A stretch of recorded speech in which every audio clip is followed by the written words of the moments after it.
নমস্কার, কণ্ঠে আমি পূজা ঘটক। ভালোবাসা রং বদলায়। সুবর্ণা মুস্তাফার সাথে একবার হুমায়ুন ফরিদির প্রচণ্ড ঝগড়া হলো। রাগ করে সুবর্ণা অন্য রুমে গিয়ে দরজা আটকে শুয়ে পড়লেন।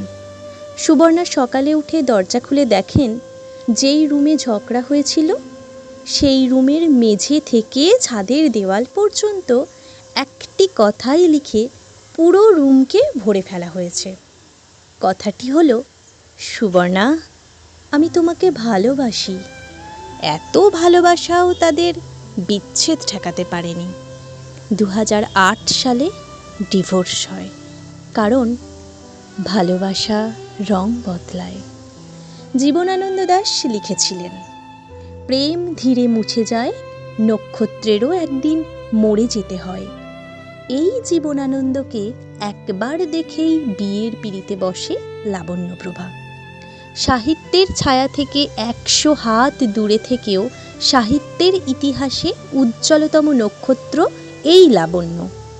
সেও কিছুকাল পরে টের পায় তার স্বাধীনতা হারিয়ে যাচ্ছে।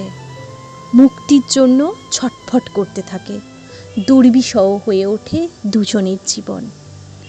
প্রেম সত্যিই এক সময় মুছে যায়। গুলতেকির নামের ক্লাস 10-এর সেই কিশোরী হুমায়ুনের প্রেমে অন্ধ হয়ে বিয়ে করে ফেলে। বিয়ের পরে সে জানতে পারে যে লেখক হুমায়ুন আহমেদ মানুষ হিসেবে খুবই সাধারণ। বাস্তব জীবনে সে চাঁদের দিকে হাঁ করে তাকিয়ে থাকে না, কবিতা আওড়ায় না, তার মধ্যে আলাদা কিচ্ছু নেই। সে আর 10টা মানুষের মতোই সাধারণ। স্বপ্নভঙ্গের মতো ব্যাপার। গুলতেকিন বারবার বলতে থাকে, তোমার লেখাই ভালো, অন্য কিচ্ছু ভালো না। আসলে ভালোবাসা রং বদলায়। নন্দিতা রায়ের বেলা শেষে সিনেমায় এই কঠিন ব্যাপারটা খুব সহজভাবে বোঝানো হয়েছে। হাতের ওপর হাত রাখা খুব সহজ, সারা জীবন বইতে পারা সহজ নয়। সহজ না হওয়ার কারণ ওই একটাই, ভালোবাসা রং বদলায়। আসলে প্রেম ভালোবাসার সহজলভ্যতার এই পৃথিবীতে সবচেয়ে বিরল দুটি জিনিস, মনের মানুষ আর মানুষের মন। এই দুটোর ওপর বিশ্বাস থাকা ভালো এবং উচিত, তবে সেটা কেবলই নিজের মধ্যেই সীমাবদ্ধ।